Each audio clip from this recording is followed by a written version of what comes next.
welcome to this talk. Today I'm talking about how to leverage the IDE and how to be very quick and efficient in your everyday CakePHP development. Some short infos about me. I am working with CakePHP already for 13 plus years. It's probably now 15 already. I'm based in Berlin, and I have been doing a lot of PHP development for the last 20 years, and specialized in tooling, so automation of stuff, background tasks, and so on. And so also naturally provide a lot of CakePHP plugins that I'm using, but also I assume other people are using. So we're gonna dive right into the new CakePHP 5 version together with the PHP Storm IDE, because that is the status quo in a way of all the IDEs. Like, this is a very powerful one and provides a lot of functionality out of the box. So we're gonna use that to present. Some speed up tips, some rapid development tips for CakePHP. I'm gonna explain some of the annotations, and how you can also have better autocomplete and type hinting in your daily work. So, I showed the agenda, and if we still have time I can go a bit into PHP stand-up song, but that might be a bit out of scope. So we'll see how far we get. So for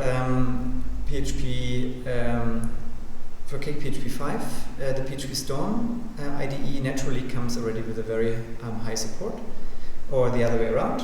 CakePHP 5 is coded in a way that you don't need to do too much kind of meta and annotating. There are a few plugins that are recommended though. One important one is the deep ASOC completion. This one helps you with arrays and the keys that are possible in arrays. So whenever you have an options array somewhere, it would go into the code and would extract all the possible keys and give you them as autocomplete. I'm fairly certain we can show that as well pretty quick. If I go to any code in the sandbox and go to,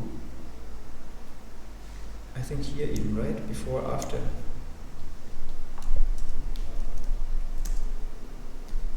Yeah. Depends on what kind of array and options, probably somewhere. I could also just go to that link.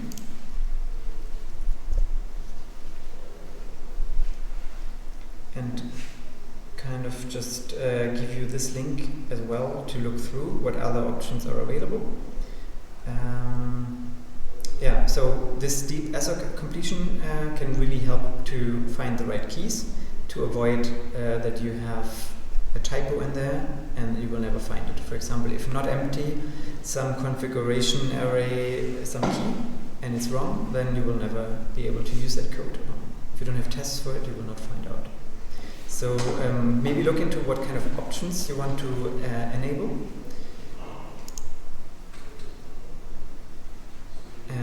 Some unchecking of things that might be needed for code styling, just to have all the modern stuff available as well. You can also look that up in the plugin wiki. Yeah? So that's all there. Now let's go to the actual annotation. When you bake new code, it comes automatically shipped with quite a few annotations. So if we go into a entity, let's say exposed user. So it already ships with some properties for the entities. It ships with method calls for the table classes. All of that is generated by Bake in a way. You might have outdated signatures though coming from Cake 4. Using the annotator of the IDE plugin, you can automatically update them. So So if we run this here, bin cake annotate, usually it will tell us that you want to use a type, so all. And I'm using dry run just to show but not do anything. So nothing changes. I can show you, for example, if this one is missing, then it should actually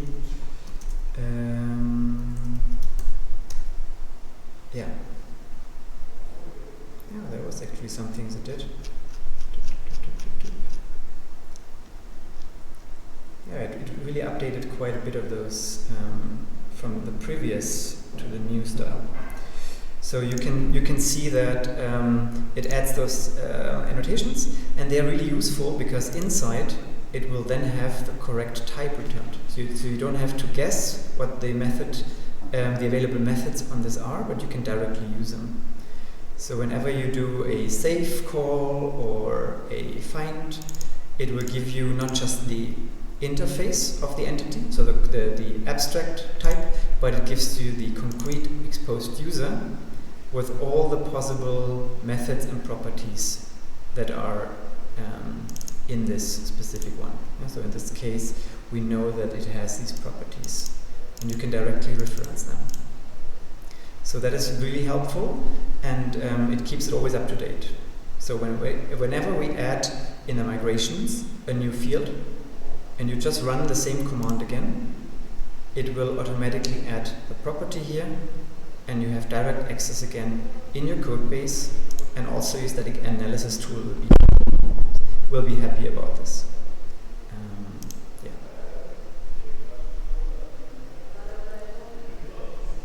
Then we also have code completion and meta files available. I'll go to that in a second. For now,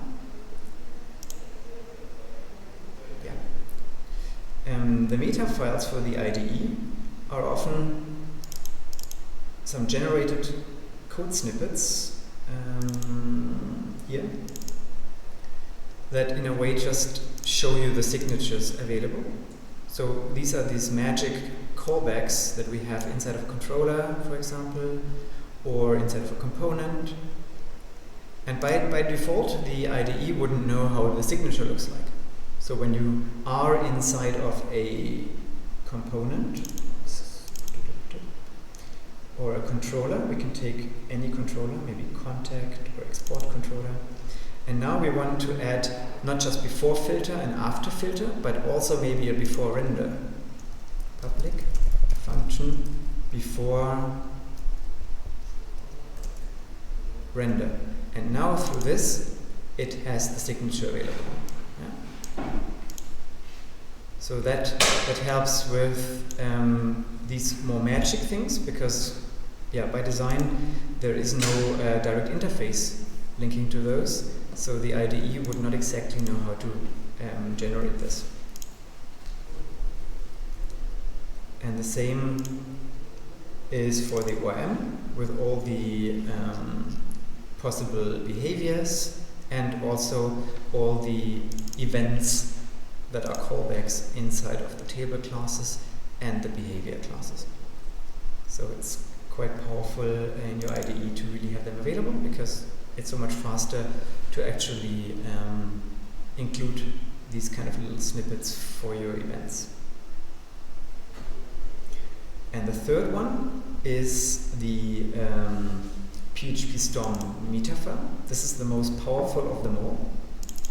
It kind of looks like this if you want to really look into it. So this is generated by the IDE helper based on tasks. So you can also generate and create your own tasks for any specific class and method, and what it's supposed to return or what it's supposed to accept as parameters.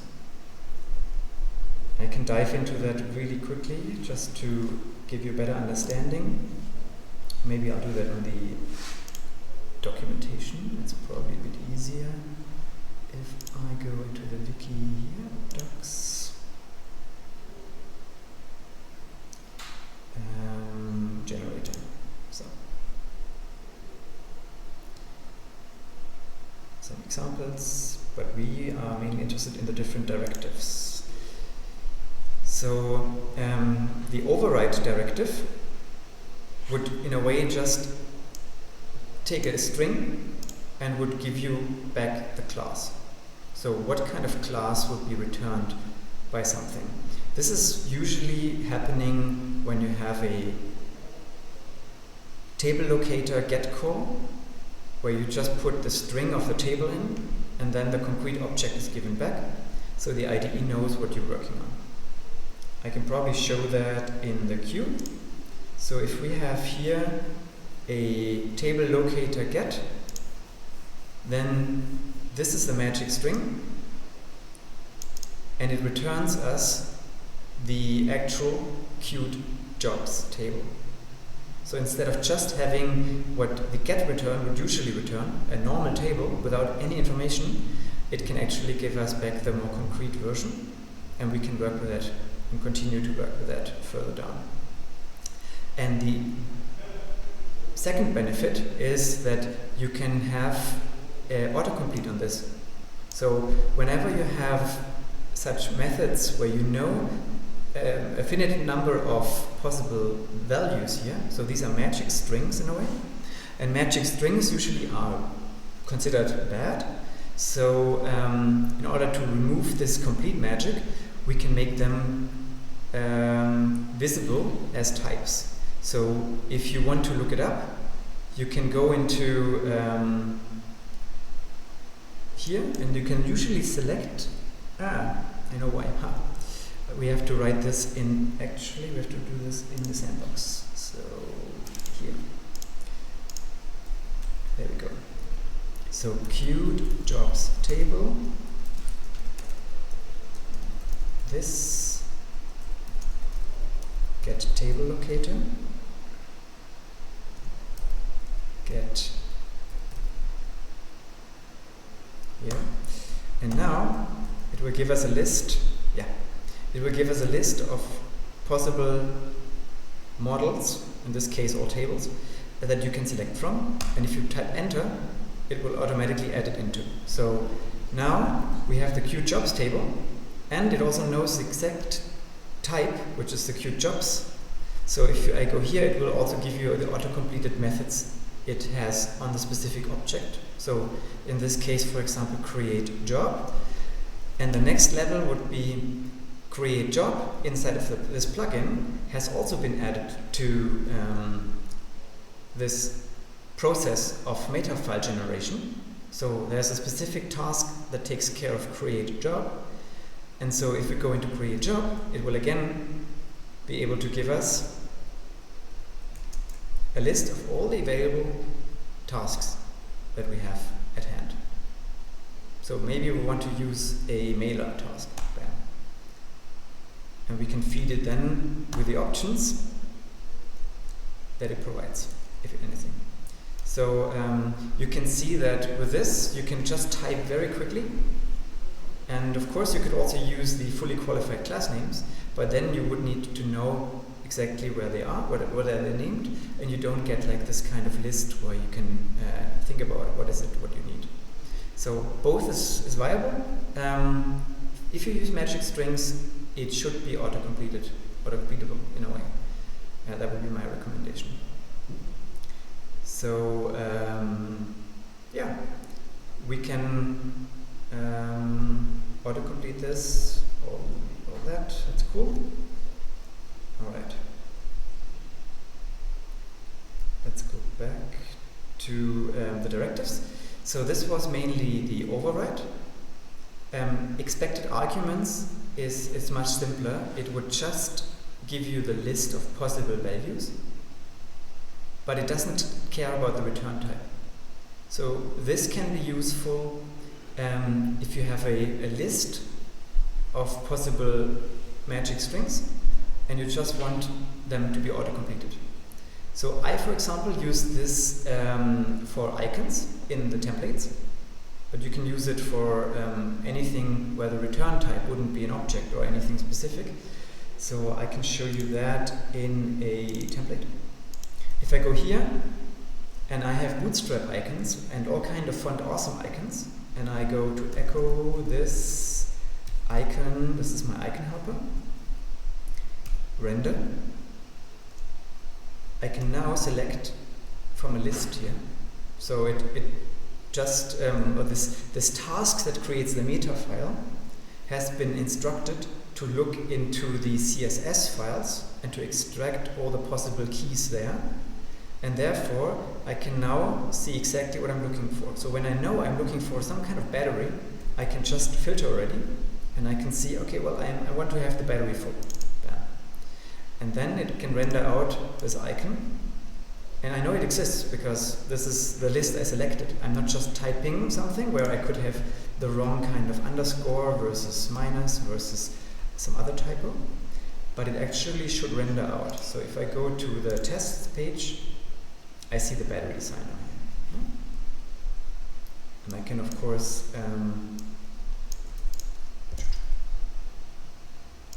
use also different styles. I think there is a namespace style as well in there.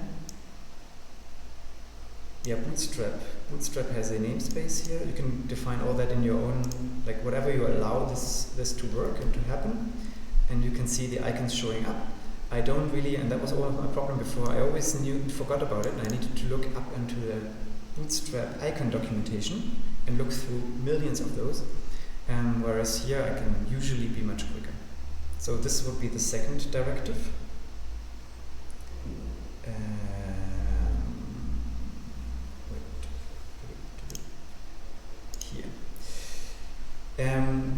Then there is a third one where it's mainly important about the return values. So this one you can also use and generate. And the last one, actually it's not the last one, this one is a register argument sets is for combining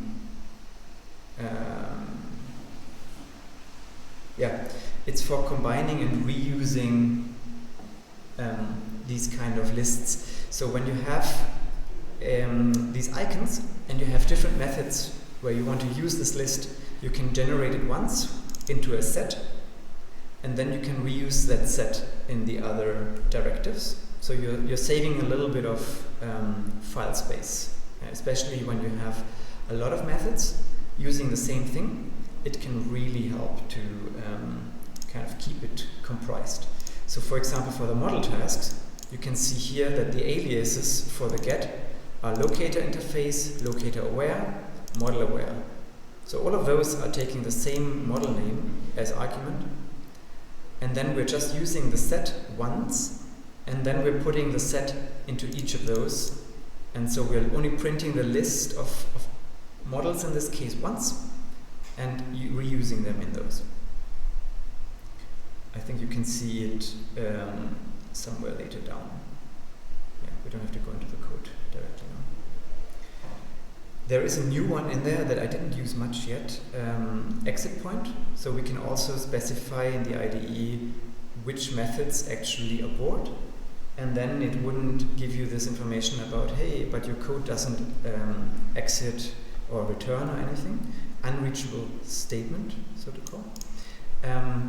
That is probably something we don't use much. The core code could use that maybe. So we have abort in the command line and a few other things where we could probably annotate as such. Yeah, and of course you can create your own, as I've done for the queue, as I've done for the icons, for the icon helper. So we probably don't have too much time to dive into that. That's why I will probably not do a live coding on that at this point. But feel free to look into the documentation and just use that for something that you might find useful.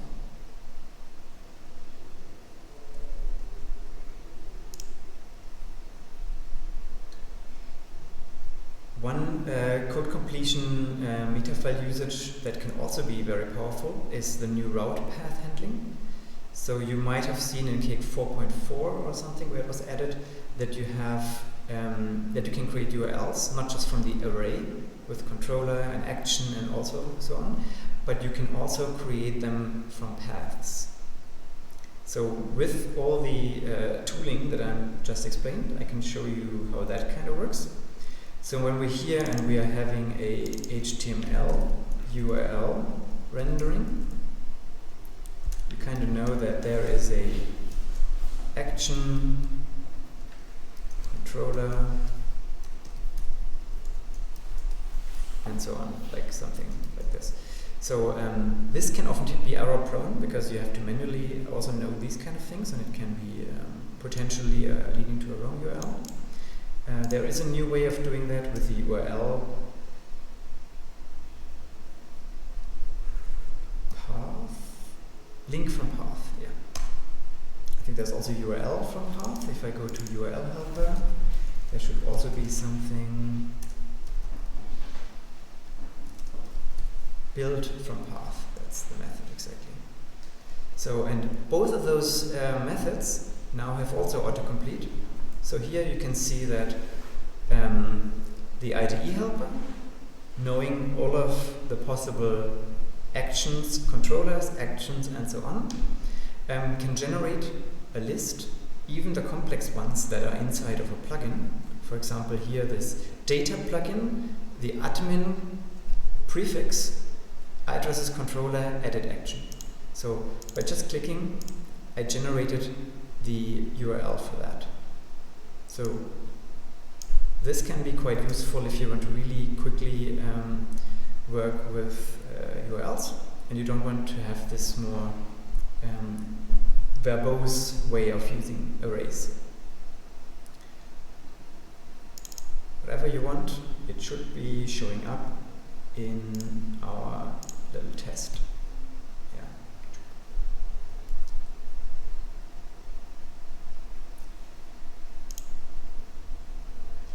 It works the same way. It uses everything in the meta file built by what we configured inside of our IDE helper setup. So in the IDE helper setup, some people want to use array as generics instead of the old school way with the brackets. Objects can be done the same way. You can add specific custom annotators, so you can replace the original annotator with a custom one that you have extended if you want to. You can add additional tasks for the generator on top. In this case, the service task has been added to have autocomplete for the services being loaded. Yeah, the icon, this one we don't need anymore, we can remove. The icon render task is responsible for the icons that I just showed you earlier. If you're curious, you can probably look into how the collect icons works inside, how it collects all of the possible icons from the CSS files, so the metadata in there, and how it creates the argument sets here, sets it all into the right method for render with a position of 0, that means the first position inside of render, and gives it all back to the main IDE helper command to actually then render this out as this text file that you have seen before. It all becomes this huge blob of PHP Storm metadata.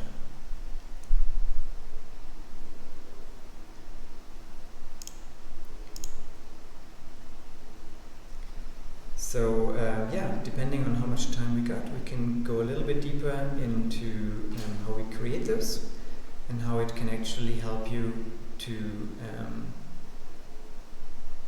also enhance it at any time if you need anything. Every time you create a new kind of job though, you need to rerun the annotator, in this case the generator. So let's see if we can bake a new job. So terminal bin cake. Where's the bake for the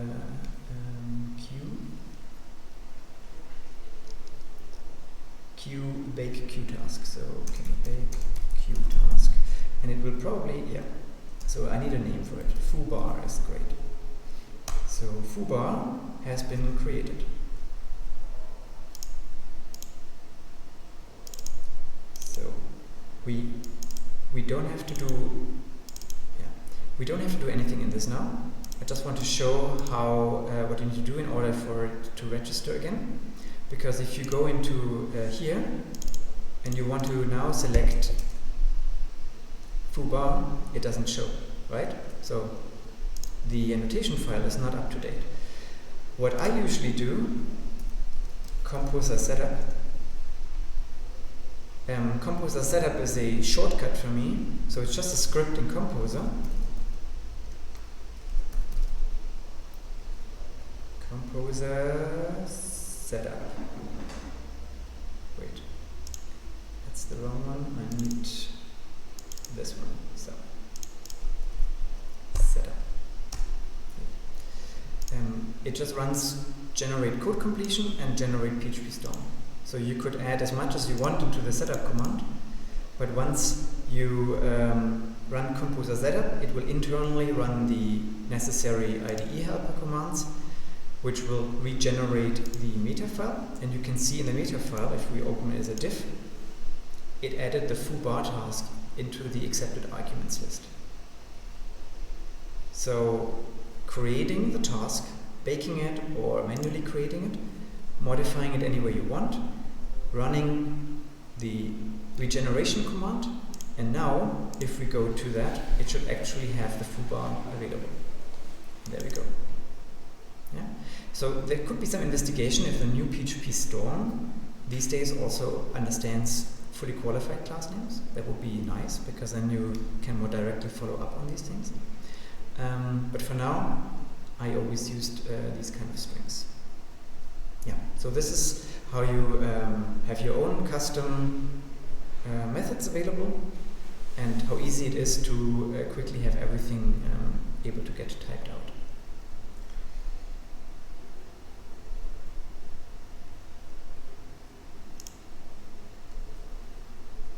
I already showed the icons and templates and how you can create autocomplete for it.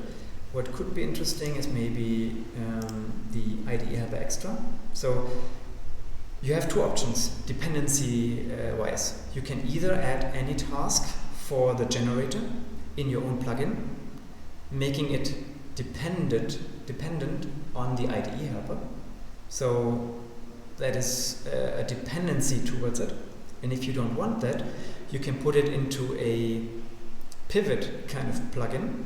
In this case, extra, because then this plugin has the dependency towards the IDE helper and towards the other plugin or whatever code library this might be.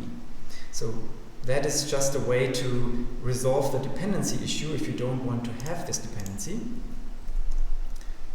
And in this case, I just threw in here the icons, the icon topic, and even the authentication service load identifier. So you might know about the authentication plugin. There was some talk about it the other day.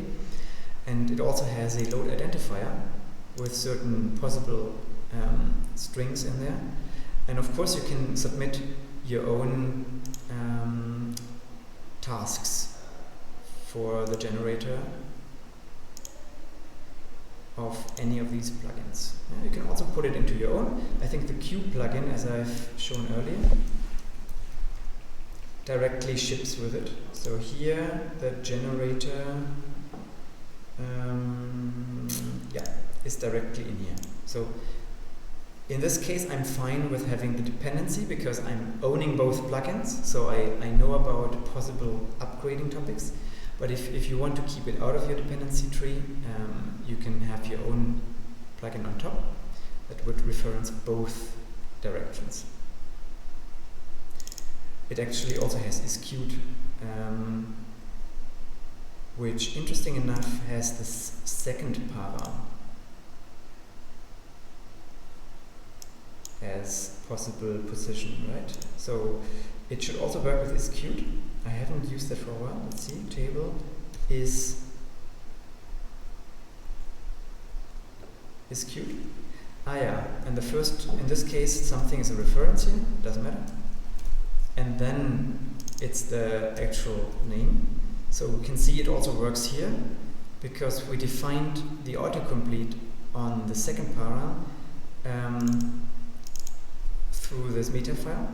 The first one has none. So if we would know the possible references, because we maybe looked in the database and we know it can only be 6 different types of references, so these are also in a way magic strings, we could also autocomplete this. Yeah, so this is absolutely something that this would be more on application level, because references here refer to the type of Qt job specific to your application.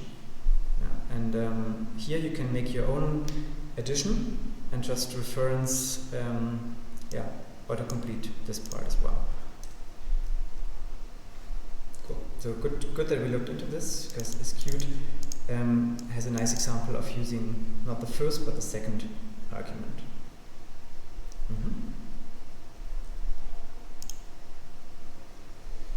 And then we do have a little bit of time, right? A few minutes.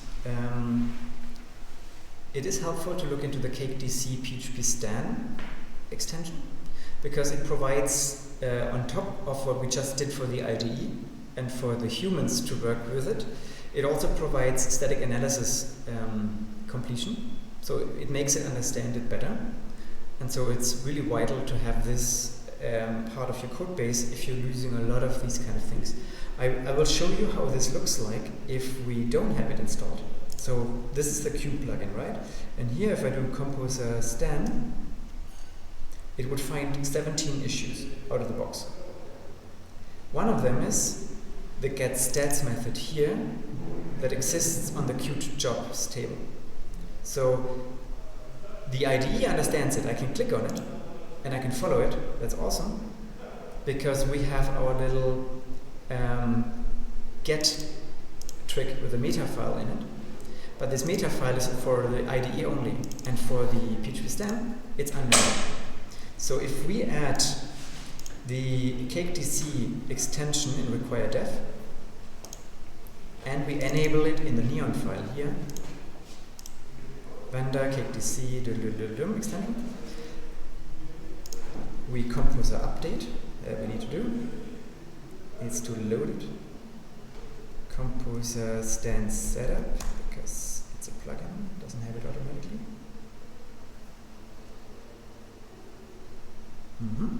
And then running it.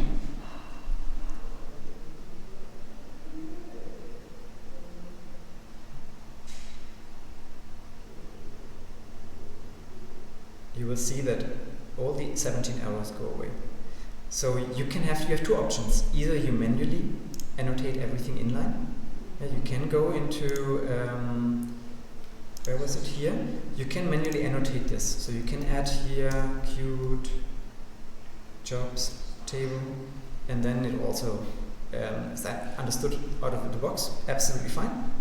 But if you want to really quickly write through, then oftentimes you don't want to have every inline annotation in there, and it wouldn't be needed with these kind of tools. Yeah, so it's absolutely up to you if you want to add 17 or potentially at least 17 additional inline annotations, or if you use the tools available that help you to create the safe kind of code base that we want. Cool. Any questions? I have just a question about what you just explained. Yeah. How did stan, because you're including the CakePHP stan file, how did he know that that was the right table? Because this is your homemade table. Repeat the question. Repeat the question, otherwise they won't. Oh, yeah. So the question is, for this specific here, get table locator get, how it knows that it's this concrete kind of object, so that it really gets the right kind of getStats method, so that it knows that it exists on this kind of object. For that,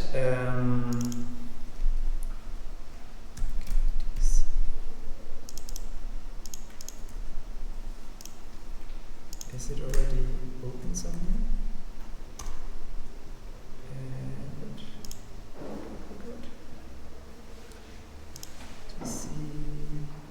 Yeah, right. There we go.